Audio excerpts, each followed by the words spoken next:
بسم اللہ الرحمن الرحیم. میں ہوں طاہر ڈھنڈسا اور آپ دیکھ رہے ہیں ٹی ڈی ڈیجیٹل. آج ہم آپ کو انڈیا سے ایک نہایت اہم سٹوری سنائیں گے نیوکلیئر ویپنز اور نیوکلیئر پرولیفریشن سے متعلق. بٹ اس سے پہلے کہ ہم شروع کریں، ہو سکے تو چینل کو لائک اور سبسکرائب کر لیں اور بیل آئیکن کو بھی پریس کر دیں. ایک خبر آپ سے ہم شیئر کرتے ہیں جو کہ انڈیا میں چھپی ہے اور ٹویٹ ہوئی ہے.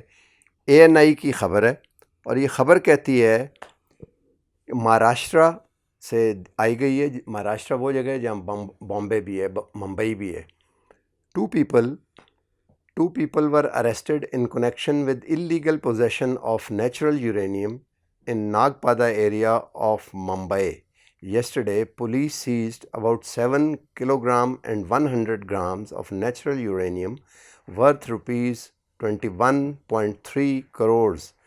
Case has been registered under the Atomic Energy Act 1962. یہ اب ایک خبر جو ہے چلی ہے، آپ اس کو اسکرین پہ بھی دیکھ سکتے ہیں. اب یہ وہی بات ہے جو آج تک پاکستان پہ الزام لگایا جاتا تھا کہ پاکستان کا نیوکلیئر پروگرام جو ہے وہ انسیف ہے، اور یہی بات اب انڈیا میں ہم نے دیکھ لی ہے. انڈیا ایک ایسا ملک ہے جو کہ نیوکلیئر ویپنز کو نہ صرف استعمال کرنے کی اہلیت رکھتا ہے بلکہ اس کے پاس ایک بہت بڑا سٹاک پائل ہے ہر طرح سے، آپ دوزوں میں اور کروز میزائلز اور سرفیس میزائل اور ہر طرح سے، اور بامبس ہوائی جہاز سے ڈیلیور کرنے والے. اس کے علاوہ وہ امریکہ کے ساتھ، USA کے ساتھ سویلین نیوکلیئر پروگرام بھی رن کر رہا ہے. اس کے علاوہ ایک بائیکا ایگریمنٹ بھی ہے ان کا امریکہ کے ساتھ کہ ان کی تمام لاجسٹک سپورٹ جو ہے وہ ان کے لیے کھلی ہوئی ہے امریکہ کی، اور امریکہ کے لیے انڈیا کی لاجسٹک سپورٹ کھلی ہوئی ہے. اور اس کے علاوہ ریئل ٹائم میں ایک دوسرے سے انٹیلیجنس بھی وہ شیئر کر رہے ہیں. اب اس کا کیا مطلب ہے؟ اس کا مطلب ہے کہ وہ امریکہ کے کسی بھی بیس میں کسی بھی وقت جا کے جہاز ان کا لینڈ ہو سکتا ہے اور اڑ سکتا ہے اور سپورٹ لے سکتا ہے، اور اوورآل ہو سکتا ہے. اوورآل سے مراد ہے کہ اگر کوئی اسے تھوڑی سی مینٹیننس کی ضرورت ہے تو وہاں سے وہ لے سکتا ہے، ناٹ اوورآل. اور اسی طرح اور جو انٹیلیجنس ریئل ٹائم میں آ رہی ہے کہ فلاں اس جگہ پہ جا رہا ہے، یا کوئی ایئر سرویلنس امریکہ کسی کی کر رہا ہے.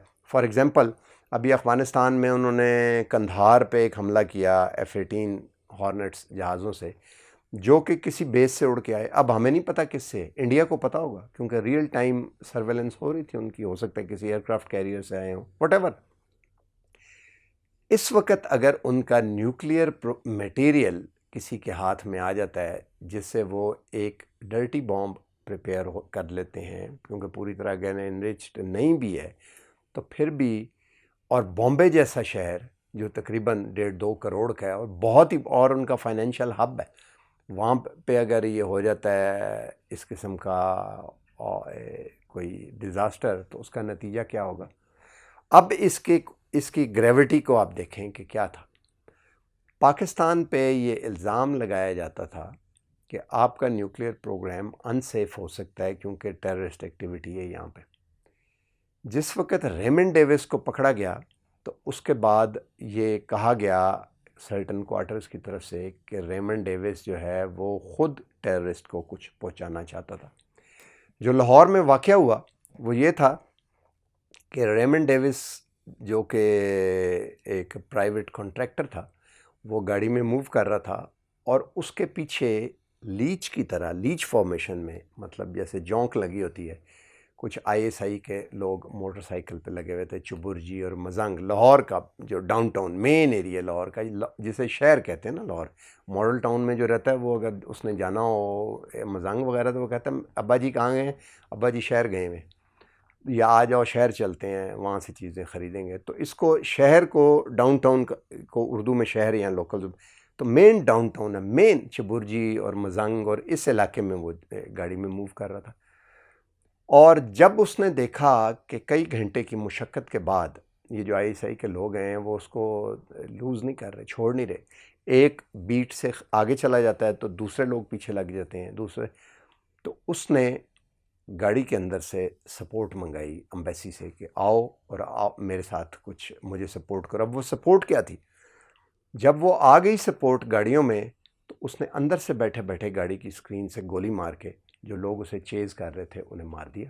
گولی مار کے اس نے مرڈر قتل کر دیا ان 2 بندوں کو. اور اس کے بعد وہ جو سپورٹ آئی تھی اس کو بچانے، اس نے اس سپورٹ نے اسے نہیں بچایا بلکہ اس سے کچھ پیکٹ لے کے چلے گئے. اور کہا یہ جاتا ہے رپورٹڈلی کہ وہ سیدھے وہاں سے ایئرپورٹ گئے اور فلائی کر کے اسپیشل جہاز میں جو امریکہ چلے گئے. وہ پیکٹ میں کیا تھا چلا گیا. اب اس کے بارے میں یہ کہا جاتا ہے کہ ریمنڈ ڈیوس کے فون سے اطلاعات یا جو رابطے اس نے کیے، اسی دوران اس نے رابطے کچھ جو ہیں وہ بینڈ آؤٹ فٹس کے ساتھ بھی کچھ کنورسیشن اس نے کی ہوئی تھی. اور اسی لیے ریمنڈ ڈیوس جو ہے وہ اس کو پکڑ کے کچھ انویسٹیگیشن بھی کی گئی.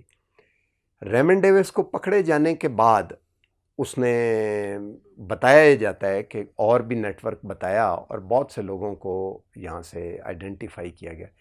ریمنڈ ڈیوس کے بتایا جاتا ہے کہ پکڑے جانے کے بعد کئی 100 لوگ جو یو این سسٹم اور اداروں میں اسی طرح کے انٹرنیشنل اداروں میں کام کر رہے تھے، ایون ایمبیسیز میں بھی، وہ چلے گئے چھٹی لے کے اور اس کے بعد دوبارہ ریٹرن نہیں ہوئے اور ایلس ویئر ان کو پوسٹ کیا گیا. اس کے بعد اور اس کے بعد کچھ تھوڑی سے اطمینان بھی ہو گئے اس ایکٹیویٹی میں.